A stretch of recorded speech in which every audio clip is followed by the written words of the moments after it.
Good evening and welcome to another Facebook Live here on blackdoctor.org. I am Ellis Dean, a senior project manager with blackdoctor.org, and we are so excited to have you again for another episode of House Call with Dr. Gigi. And so, one of the things that we talk about rather, cavalier about our mental health. And so one of the things and the pandemic has really exacerbated our ability to stay strong in a lot of stressor and a lot of stressful situations that are going on. And so what Dr. Gigi and I wanted to come to you all this evening and talk about is really, we're going to share some personal stories about what's going on and what's the reality of if we do not monitor our mental health throughout all of the stresses we have on being Black in America, how the actual some potential consequences as a result. And then we're going to give you some tips at the end. Of course, we would be remiss if we didn't give you some tips on how to monitor your own mental health and how to get help if you need some help. And so I'm going to bring on the better half of this duo, which is Dr. Gigi. Welcome, Dr. Gigi. Thank you. And we're a team. There's no better half. There's you and me both. We make the whole. Well, I'll say that to my wife. So, well, the work part. Yeah, not anything else. So we are a team. So yes. So, Dr. Gigi, I think the one thing that the pandemic has really shined a light on is mental health. And I know it's kind of taboo in the Black community to talk about mental health. And there is this kind of theme that you've got the crazy uncle that you sit in the back room and you don't mess with him because, he's just the crazy uncle, but we don't seek help. And that's just kind of thematic. But the reality is this: being Black in America has a set of stressors that are inherent.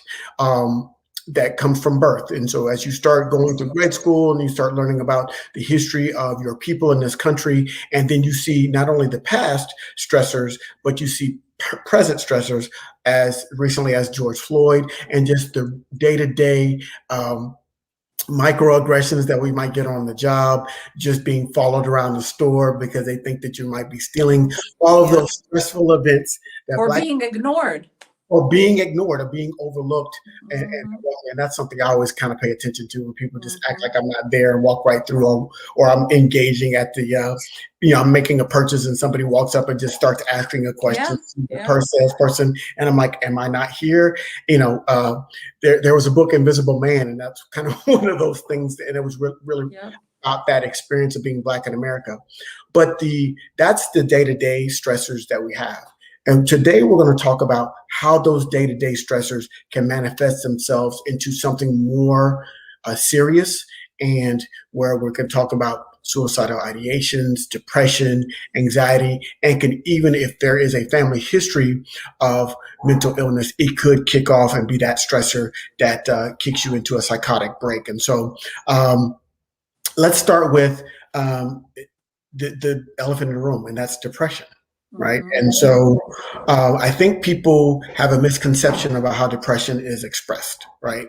Especially in Black people. So when you hear depressed, you think somebody hiding underneath their covers, pulled over in a dark room, crying all the time. And yes, those are definitely some symptoms and some severe symptoms of depression, but depression can manifest itself in many different ways. And so can you share some of your experiences with depression and personal experience? I think, before I even answer that question, I want to just say that we're all used to a certain amount of stress, right?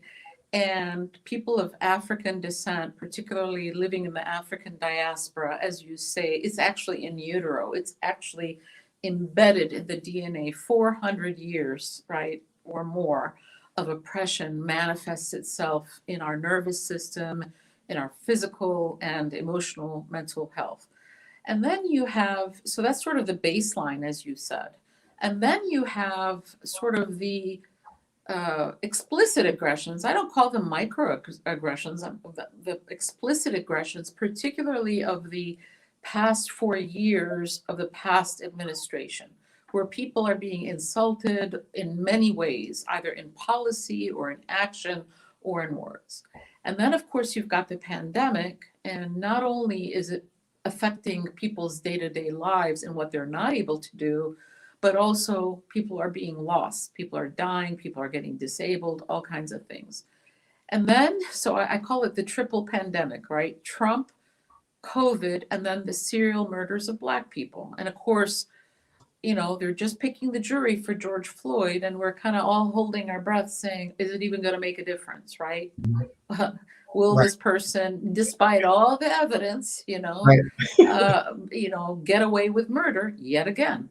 Yes. And then you have the Oprah Winfrey show just a couple of nights ago where she interviewed Meghan and Harry. And then you hear about, here she is married to a prince of England. And as a Yes. Black woman, biracial woman, they get asked about what color is the baby going to come out. Right. Like, I mean, just unbelievable. So that's the second layer.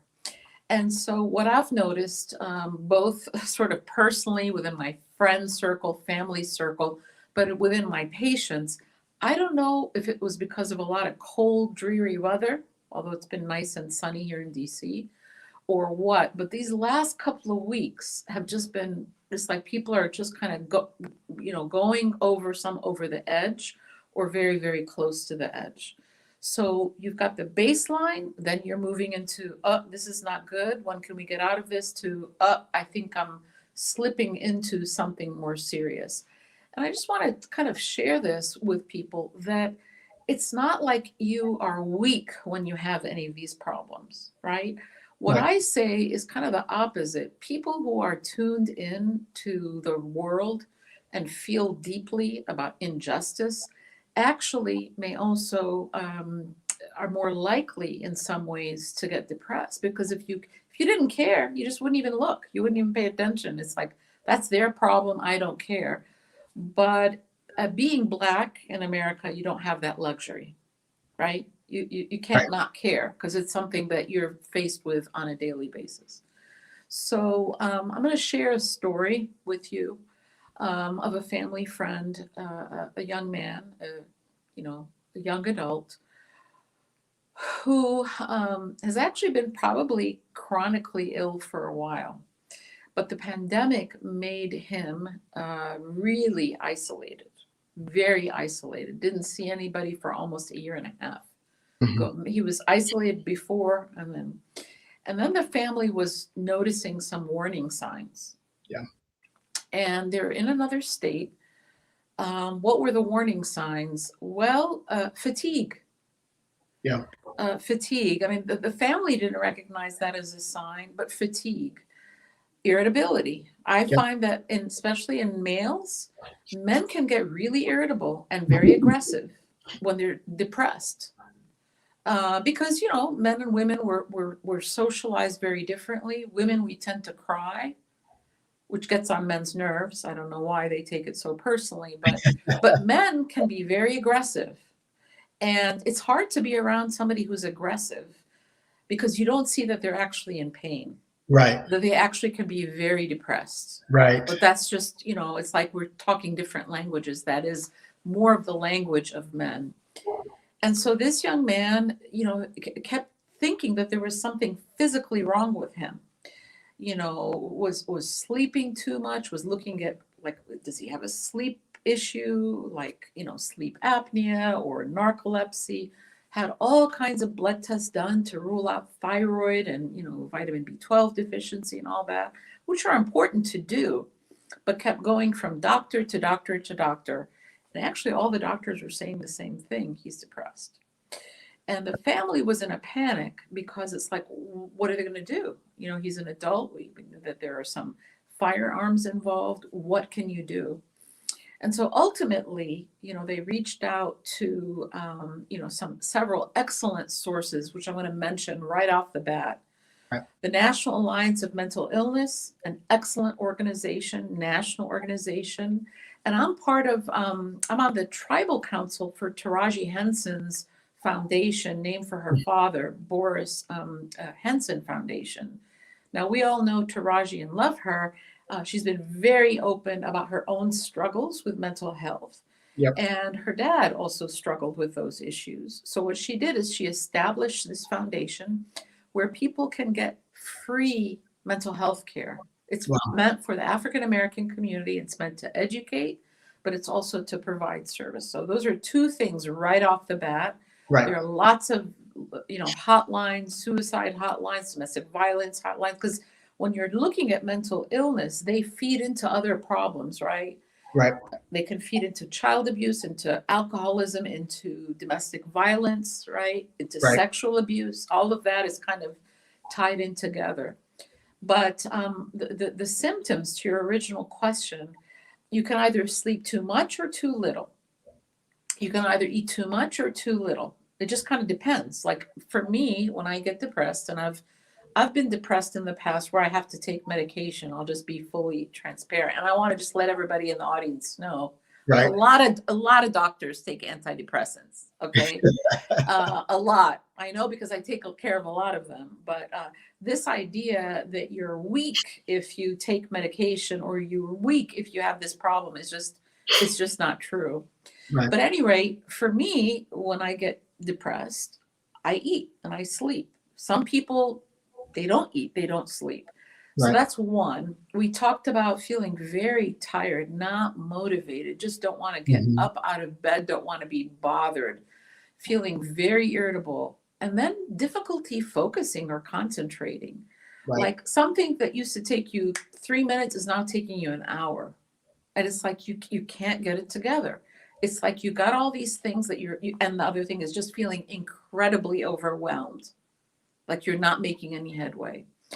And then, in terms of other signs of mental illness, it really depends. Is it more depressive, anxiety, Mhm. or bipolar? Because Right. bipolar can cause people to become either hypersexual, meaning that they will want to have sex with a number of different individuals. And some people are like that at baseline. I'm talking about something that's different for them. Right. Right. Or that people are all of a sudden spending a lot of money or doing things that are out of character, are up all night and, writing emails and, calling people all over the place. Right. But the minute that you start to hear either yourself or your family or friends or loved ones that the person is talking in a way that makes you think they're not thinking that there's a future or that there's hopelessness, that should really ring the alarm. So there's a lot that I've sort of said. I'd be happy to unpack that a little bit more, but that's Oh, sort we're of gonna unpack it. that's been what's on my heart. Today was a very tough day. Yeah. A very hard day.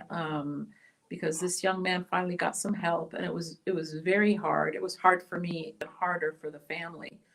And the whole thing is hard, right? It is absolutely hard, and you really touched on some great points. So I want to make sure that our audience is really getting everything. So what we're talking about, and you mentioned the baseline, right? And so one of the ways that for illness, mental illness specifically to be diagnosable is one, you have to have a certain subset of symptoms, which you listed, and there has to be some impairment of social and or occupational functioning. Those two things paired together will lead to a mental illness diagnosis. So you can be depressive, you could have some depressive type symptoms, but not be diagnosed with depression if you're still getting up every day, going to work, if you're still engaging with friends and family. In your particular situation, the person was isolating. And so that is one of those key indicators that, hey, this is more serious than just I just don't feel like dealing with people. Because hey, look, I've been Black my whole life. There's some days I don't feel like dealing with people. Okay, so we understand. We understand that. So there is a difference, and I want people to understand that there is a difference. So you talked about isolation, fatigue, just being unnaturally tired all the time, feeling tired all the time. That's why that's what we talked about sleeping. That could be a manifestation, but just not being motivated to get up and do things that you normally would do or that you used to do, you're no longer motivated. That is a symptom. Irritability, you talked about that. That is the male. Somebody says something and you snap, and the response doesn't meet is incongruent with the stimulus, right? Somebody may say, "Could you move your things?" And then you're having a whole full-on meltdown. So it's incongruent in terms of your response to stressors. The degree of reaction is much more than, whatever slight it was warranted. Yeah, you're all Absolutely. just like, blasting somebody for, like you said, moving a piece of paper. Yes, and where do you put my, and they go off. Disruption, disruption of sleep is a big one. So you could sleep too much, or you could not sleep at all. You can have insomnia as a result of, and that's part of depression. Disruption of eating, right? So you're not eating. Some people lose weight because they just can't eat, and some people eat too much. They overeat as a way to kind of self-soothe themselves. And so any type of disruption in your sleep and eating patterns, a couple of others you mentioned, lethargy, feeling just lethargic, difficulty concentrating is a big one.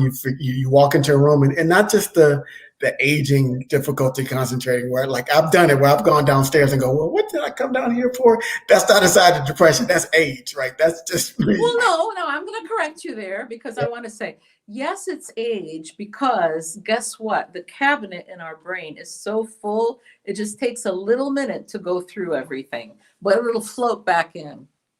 Absolutely. And finally, being overwhelmed, just feeling generally overwhelmed. And that's where societal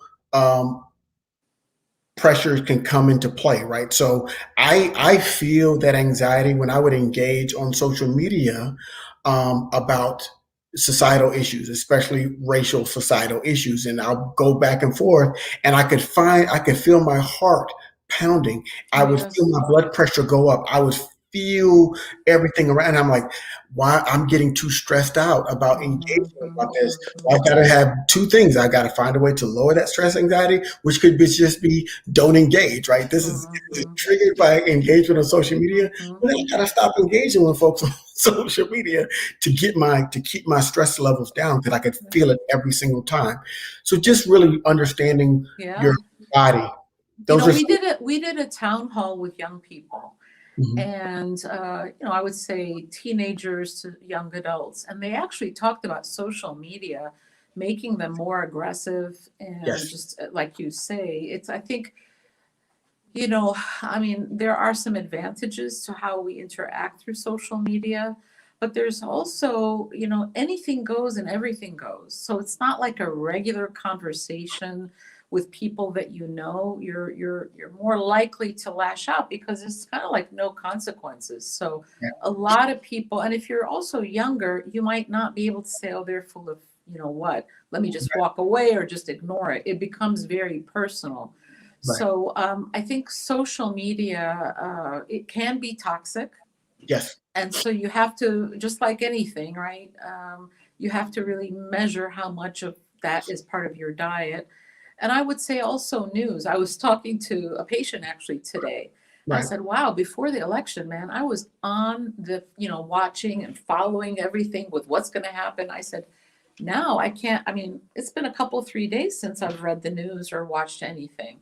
But I think that I just want to also come back to being Black in America, because it's interesting, because people, there was this, people called themselves woke, right? But there's something about the vaccine supply being short, right? Or the vaccine supply being limited, that has tossed all those, awoken feelings to the side.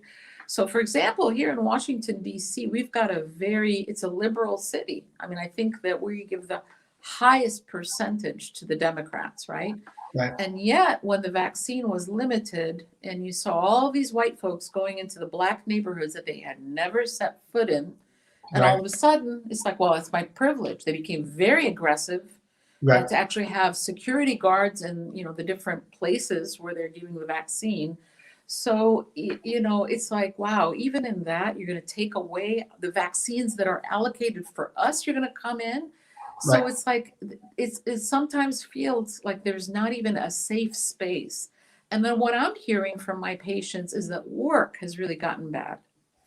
And the reason work has gotten bad is that first of all, with some businesses closing or really significantly downsizing, it's certainly happening in the healthcare environment.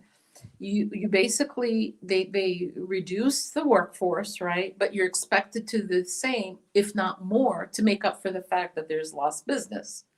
And so where that disproportionately hits are the people that keep the place running, right? It's Black people or Black women who are often in positions where they're running places but not getting the credit. Yes. And so it becomes, you know, adding insult to injury. And it's like, all right, it's a marathon. When's this gonna, you know, finish? And I use the marathon analogy for the following reasons. I ran one marathon in my life. It was the Marine Oh, Corps wow. Marathon, and I did it to raise money for AIDS. And at mile 18, they tell you, you feel like you're going to hit the wall out of the 26 miles. And Right. sure enough, at mile 18, I'm like, I'm not going to be able to finish the race. I just can't. But yet I knew that if I didn't, then that money I had raised would not be coming to the AIDS, you know, research, Right. whatever, or AIDS, people caring for people with AIDS. So you just have to kind of say, okay, I'm much closer to the finish line than I was to the start line. Right. Which in the pandemic, I think that that's a helpful analogy because I do think things are going to get better. I hope by the summer. Right. It's you know, Sunday is daylight savings time where we have that extra hour of sunlight, which makes a difference. Yes. There is hope, but it's like sometimes it's like I can't take another second, right? Yes. So, but you know, you were speaking in such clinical terms. I wonder, do you have a master's in psychology? Yes, I don't use it as much as I used to, but yes, I do. So for our viewers, I started in business and I was working in business, and then I had a desire to help people, and so I went back to school and got a degree in psychology, and then got a master's in counseling, and I was. Really, my concentration was really working with children and adolescents, and especially children and adolescents of color, because I understood about my own upbringing and feeling not understanding, having a true sense of self. I would say, you know, my family does a great job, but you need to identify a sense of self of who you are, that in terms of your racial ethnic identity, in terms of your gender identity, in terms of all of these different identities that we have. The sense of self is really, really great. It's really important in terms of development, especially during those teenage years. If you cannot develop if you don't have a good, sound understanding of the sense of self, then that can lead to a whole lot of disruptions. Typically in minority students, those disruptions in the school system can lead to being identified as special education. It can lead to being labeled as being violent or conduct disorder. That's typically the diagnosis that Black and brown people get, versus a more pervasive, a more kind of sensitive disorder like ADHD or schizophrenia or something like that. They typically give conduct disorder to Black and brown children. And what does that mean? That means that they don't get the services offered to them available to the school, because conduct disorder doesn't come with services that special ed services. And like if you have ADHD, they can give you more time on tests. They can do all those other things that are wraparound services. Conduct disorder, they don't. And so we have to really be really careful when we're talking about, you know, Black and brown kids work in the school system. You touched on irritability and outbursts, and a lot of that is a sign of depression. It's particularly in male, and particularly in minority male children. And so that child is depressed because there might be abuse going on at home. There might be a lack of safety going on, low food. There could be a lot of things going on at home, but the school system just sees the child acting out and they label them conduct disorder and they push them to the side. And there could be much more behind the scenes and behind what's going on with that child that you have to ask some questions. And so the hard part with our children in the school is typically the first sign where they have that Right. impairment happening. right. Because at And home, you brought up food, and I just want to, excuse yes, me for interrupting. no, no, you're fine. So, we talk about the structural and social determinants of health, which actually account for about 80% of health outcomes. It's great that people come and see me as a doctor, but Right. really what zip code you live in, what your level of education, the food you eat, the water you drink, the air you breathe, the economic health of the neighborhood you live in actually has much more to do with how long and how well you live than seeing a doctor necessarily. But for mental health, the number one social determinant of mental health is food, Yes. more than housing. So I always tell people, when you see folks that are homeless, and a lot of people that are homeless are mentally ill, right? Give them food. Hmm. That will be the thing that will help them the most. Right. And then if you think about what's happened since the pandemic, it's estimated that overall in the overall American population, 1 in 10 kids is going to bed hungry, and then Hmm. that doesn't speak about minoritized communities, black and brown communities where there are economic issues there. Then that's much Food much deserts. much higher than the one Food in ten. deserts. Right. Well, Yes. the food desert, the food swamps, Yes. sort of all of that. Yes. But especially as families are really getting, stretched, and then you're seeing the insecurity of eviction. I mean, 60 million Americans now may be at risk for losing their homes. So what I would like to just tell people is that in addition to thinking about mental health services, food is really an issue, and there are lots of wonderful organizations everywhere. There's the Capital Area Food Bank. Yep. Here in DC, I mean, I can't tell you how many wonderful organizations there are. And there's actually an app that actually this guy in Texas started. It's called Aunt Bertha, and you Wow. basically put in your zip code, and you can find where all the mental health services are, and Mm. free food. If you need transportation, even jobs or money within a particular radius, and it's called Aunt Bertha, and I would really recommend that people look at that. But Right. if you're trying to be helpful, if let's say you notice that a neighbor is not doing well, you might want to inquire about their food, or maybe just bring them food. Right. That Well, might be it's kind of funny. One of the people in the chat room, Chili Will, um, mentioned food as being, and he was right. He had a nice post, and he talked about food being kind of an initial determinant of mental health, and he put some other things in there. And he's spot on. It's not the only thing, but it no. definitely is a determinant, because if you're stressed about where your next meal is coming from, that can lead to other stressors. So, but if you know you have a food, if you know that you've got good food available to you, and you know where your next meal is coming from, that is a reduction of stressors. And so, absolutely, Well, I food. mean, if you think about it, I mean, just think about what the basic needs are of human beings, right? We need food, we need shelter, Yep. we need comfort, we need social interaction, we need sleep, Yep. and of course sex, right? So uh, and so if you look at those, and those are being disrupted from your baseline, or you don't have access to food or housing, or or sleep for whatever reason, or that you have to work uh, several jobs, Yes. or you have to, and this is another thing that people tend not to think about, but I've been working with some of the communities where there are lots of disabled children and young adults. Yep. Let me tell you, people who are parents or family members caring for disabled loved ones, or multi-generational families, I mean, they are really having a hard time during this pandemic. A lot, because a lot of the home health aides, there's been a reduction in that workforce by 30%. Right. So the usual things that are really there to support them. So there are groups that are higher risk. Like if you're older and you're socially isolated, that actually puts you at higher risk. If you have all of what I call these competing priorities, Yes. that puts you at higher risk. So, what I really would like to stress with our audience is that we have to take care of each other.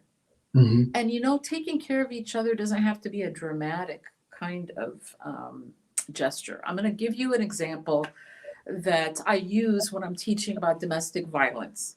So, you know that domestic violence is really kind of tripping with your head. The abuser, I mean, people who've been in situations of domestic violence say that the physical violence is horrible, but the emotional and verbal abuse is just as bad. Yeah. So, this couple was in New York, a rich white couple, and the guy was just, horrible to this woman. And so they're at a stoplight, and the woman says, "Oh, wow, look at this building. It's such and such architecture." And he goes, "No, you're so stupid." So this New Yorker, okay, this Right. woman New Yorker crossing the street says, "She's right, you're an idiot," and kept walking. Now, this lady that said that, didn't think anything of it, but that's all it took for that lady, the one that was being abused, to say, "You know what? I've had enough." Yeah. So saying, hello, or, "Oh, you look a little down today," to the person that's maybe checking you out, or, "How's your family doing?" That humanity, just Yeah. that one sentence, maybe that may be life or death for that individual.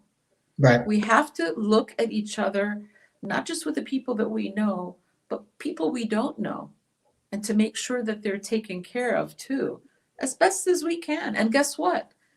They've done studies. When you do that, you actually are reaping the rewards. Your own mental health is better. Yes. Yes. So I just want to reset real quick, and the people, if you're just joining us, you're watching House Call with Dr. Gigi, and tonight we are talking mental health. So if you are watching this, you're enjoying this program, make sure you share it, like us, tell us where you're watching from. I saw some people earlier from Connecticut and all over the country. So tell us where you're watching from, share this, get that information out, because we're really talking about mental health is just as important as your physical health. Because if you're not mentally well, you're not going to take care of your physical well-being. So we talked about disruption of eating. If you're not eating properly, your physical health is going to go down. If you're overeating, your physical health is going to go down. If you're isolated, your physical health is going to go down. And so we got to make sure that it goes back to the Romanian baby studies. And for those that don't know what those, I just threw that out there like people understand it. But basically, it was a study, and it was an orphanage, and in Romania, and the babies were dying. They were abandoned children, and they were dying in the cribs, and they could not figure out why they were dying. And the one thing that they realized was they put the babies in the cribs together where they could touch each other, and they started surviving.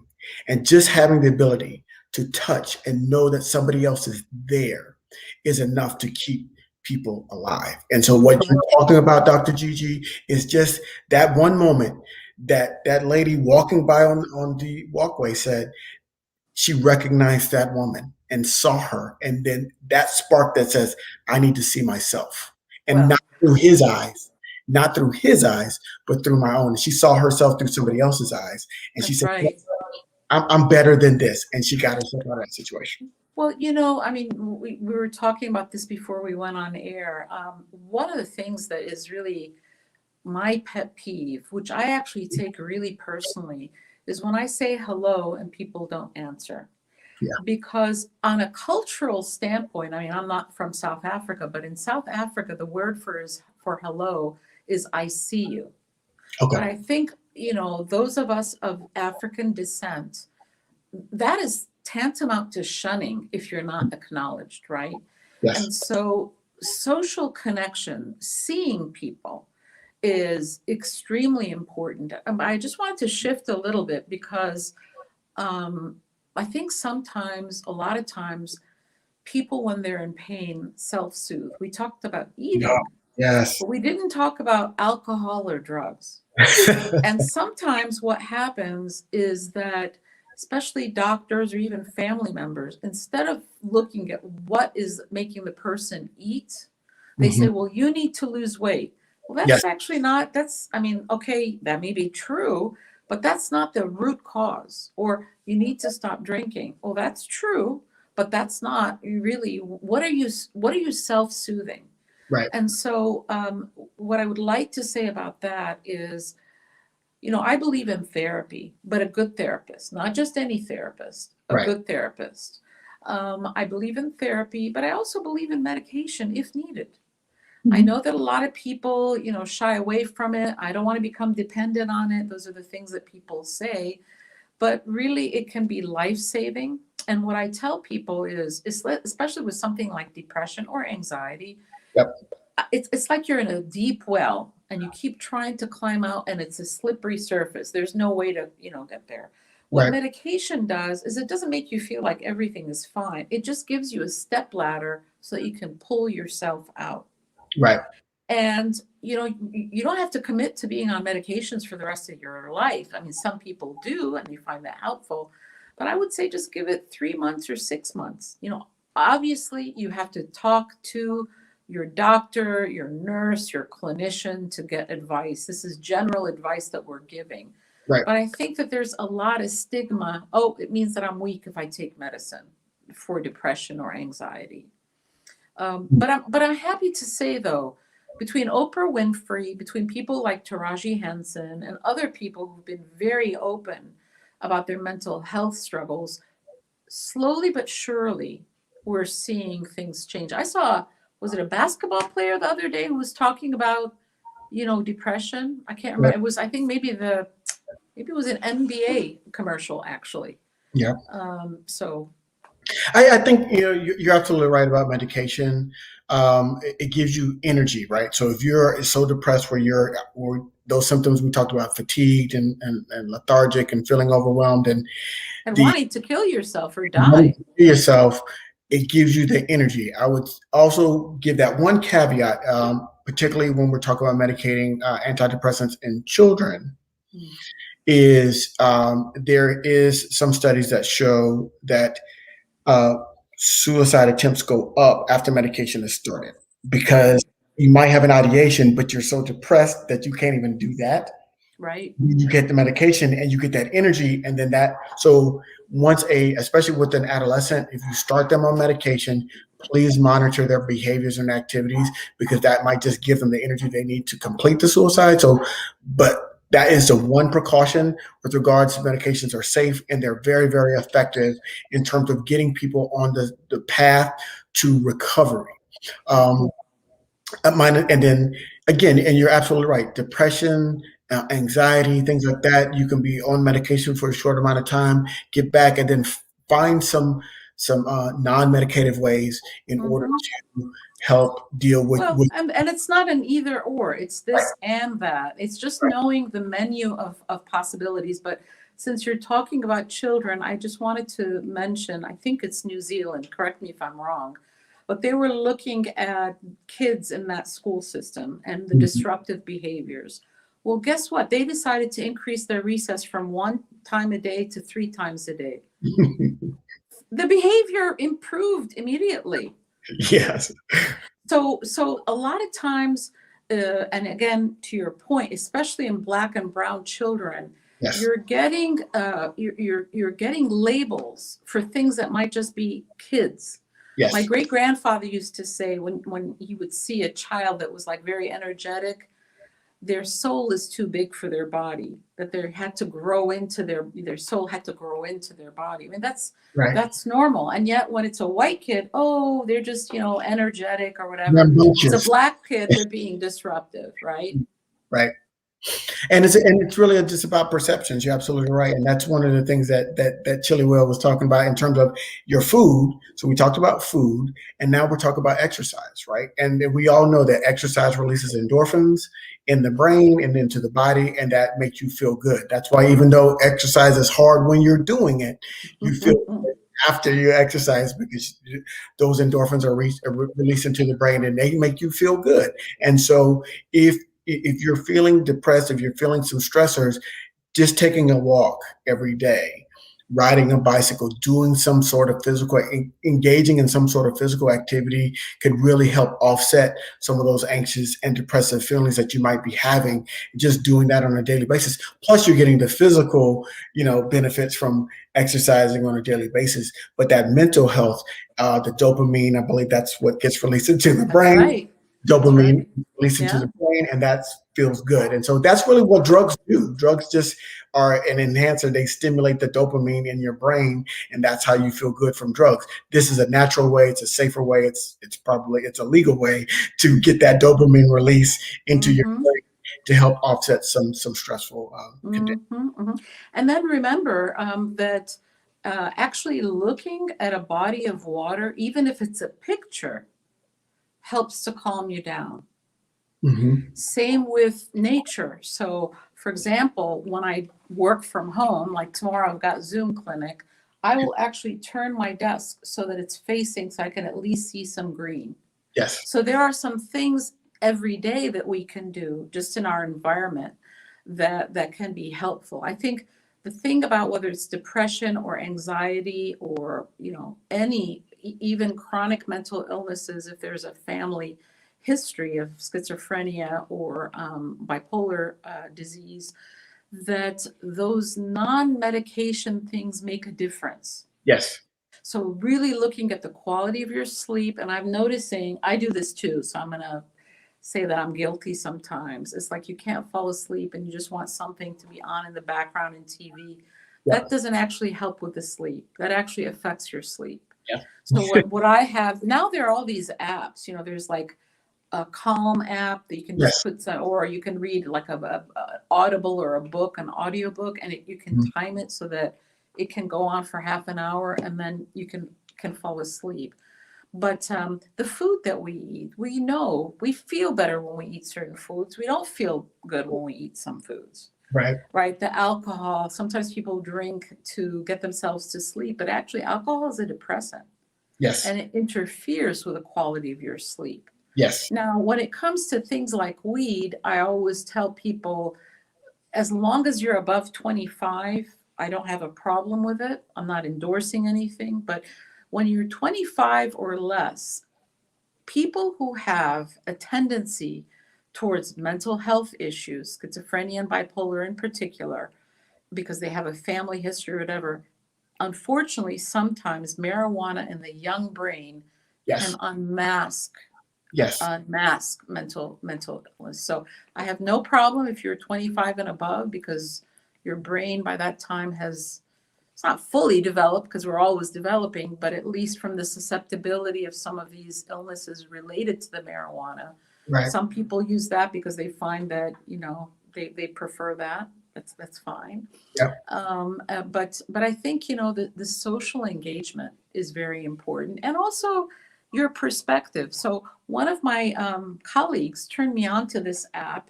It's like a pocket CBT app.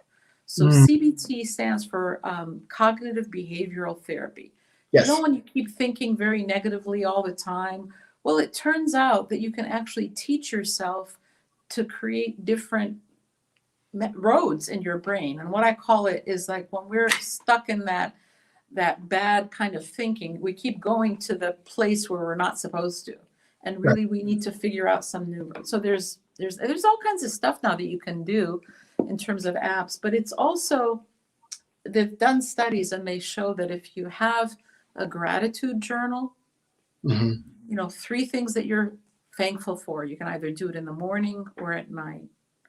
Even when you've had a horrible day, what are the 3 things you are grateful for?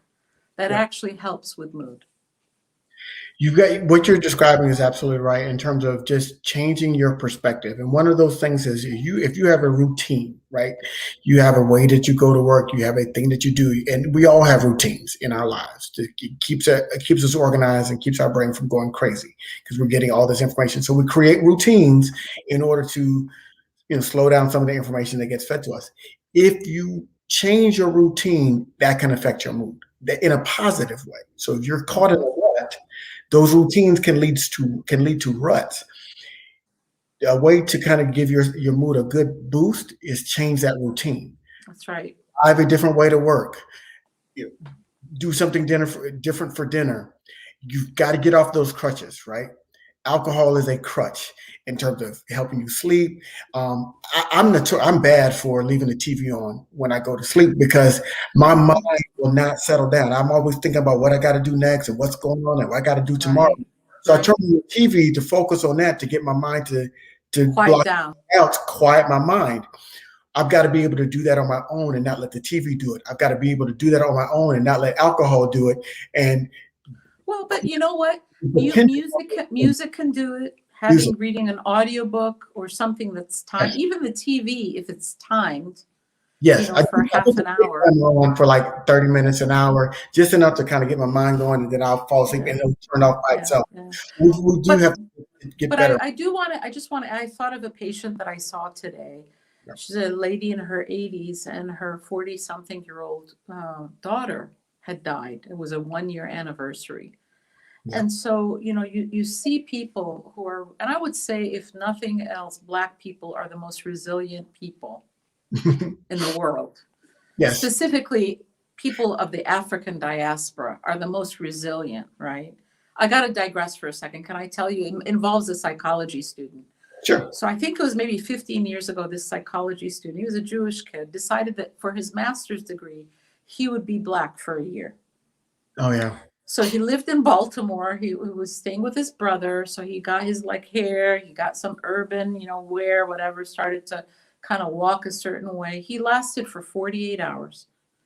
Mm-hmm. And then he even went back to his brother's apartment building, and the concierge said, "Where are you going?" He said, "Hey, Joe, it's me, Max." He goes, "I don't care who you say you are.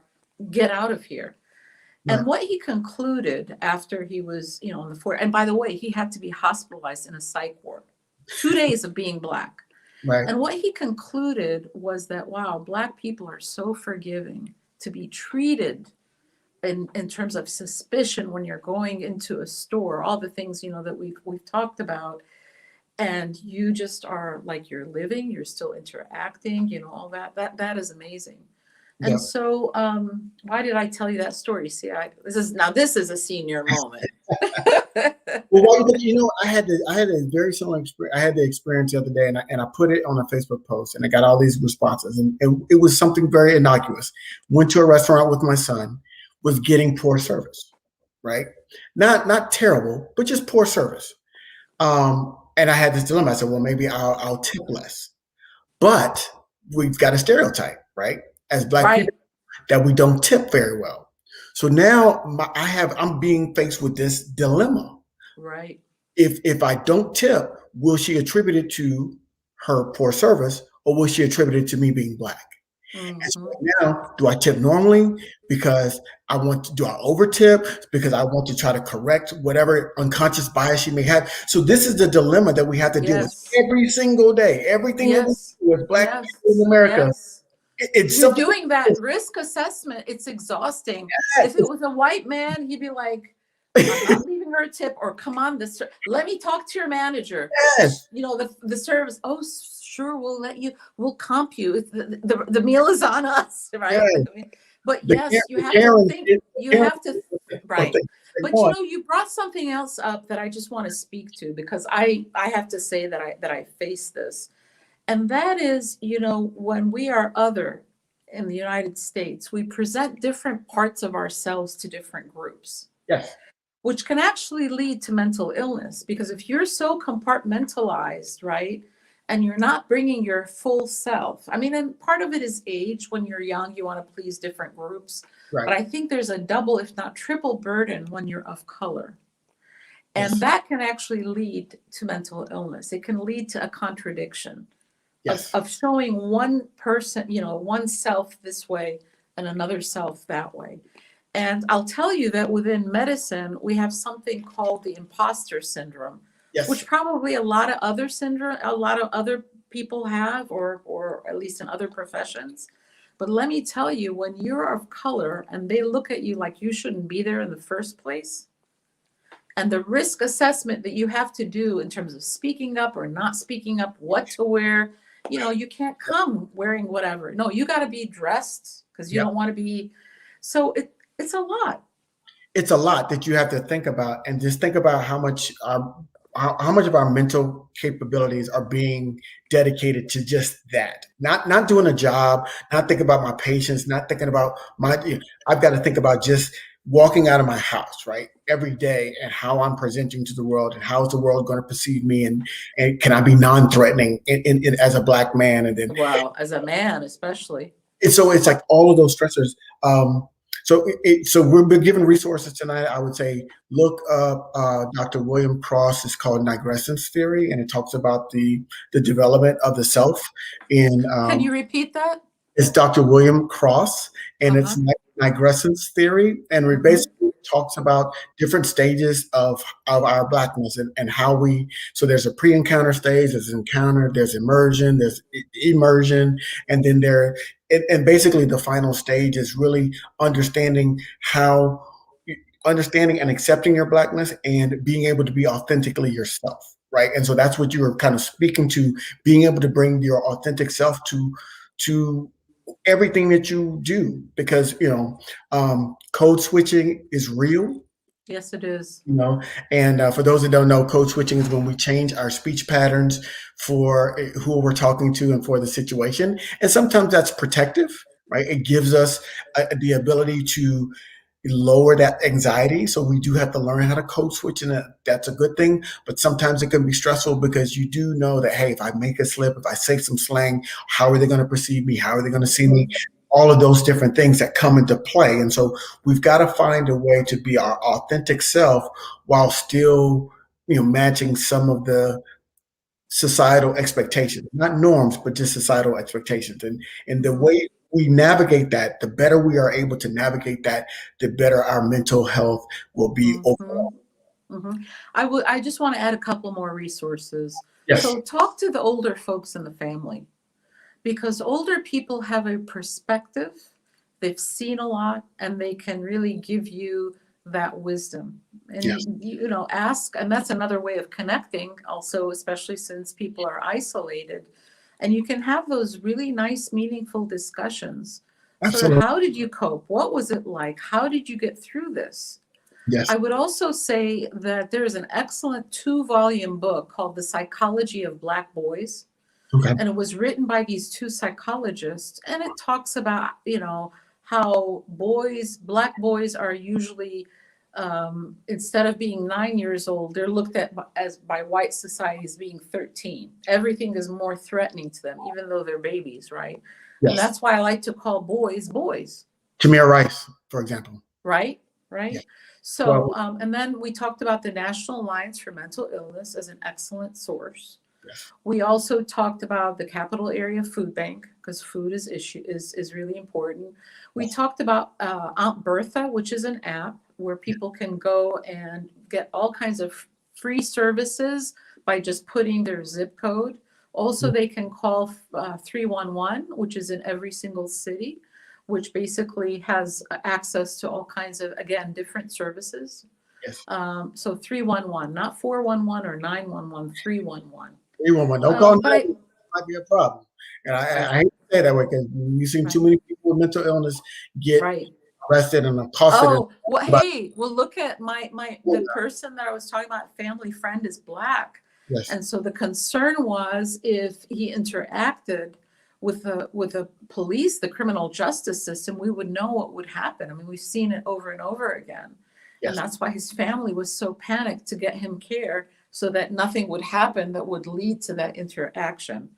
Amen. And then we talked about the Henson Foundation, the Boris Henson Foundation. And you can actually get up to 5 free visits with a therapist all over the country. So there are lots of good resources. Please, please, please. And so as we're here with House Call with Dr. Gigi, and we're talking mental health today. And so if this show has blessed you, and thank you all for the wonderful comments in the comment section, share it with a friend. If you have somebody that you know might be going through something, ask them. If somebody crosses your mind, call them. Right, especially in this time where we have reduced activities, we've got a reduced ability to travel and get in physical contact with somebody. Call them. Set up Zoom calls with your friends, and y'all have some real interaction, because just that interaction might be enough to pull them out of that well that they've been digging silently because they're being isolated. I used to, when this whole pandemic first started, and I used to go into restaurants and pick up food, and I'd be all worried. I had my mask on, and I would see, guys sitting at the bar, and I was like, don't they know it's a pandemic? And I'm like, and I had to stop myself, because my privilege is, I've got people at home, I've got family at home that I can interact with that love me. But these gentlemen, these people might be single and living at home alone. And this is the only interaction that they get. That's And right. so I had to have more empathy and compassion for them, Right. as pointing that finger of judgment and saying, why are they at a bar? Don't they know it's a pandemic? Yes, but they're willing to take that risk for their own mental health. And Right. you have to really kind of see people through a different lens, a different set of eyes, and not just be so quick to judge when we're looking at their behavior, because that could be something that's saving their own mental health. So can I just close by saying this? Yes, ma'am. When I teach the medical students and residents, there's usually a patient that gets on your nerves, right? They can be, quote, difficult. I said, that's the person that you actually have to run towards because Yes. they're in pain. Yes. So the people that irk you are actually the ones that probably need you the most. Mm-hmm. Absolutely. We'll end on that note here. This has been This has been a therapy session for me. We just had a therapy session that people were watching. And so I want to say this is Chicken Soup for My Soul. Thank you so much, Dr. Gigi. You really helped get the stressful day off. Thank you all for watching us. Share it with your friends, like it. Whatever you need to do, we thank you for that, for chiming in. Vicky, Stephanie, Lisa, thank you for joining. Mary, Michelle, thank you all. Chili Will, Bianca earlier. So all of those people, thank you, Nancy. Thank you all for joining us this evening. We'll be back in 2 weeks for another episode of House Calls with Dr. Gigi, and just we'll let you know what the subject is, but thank you all for joining us this evening. Thank you. Bye-bye. Take care.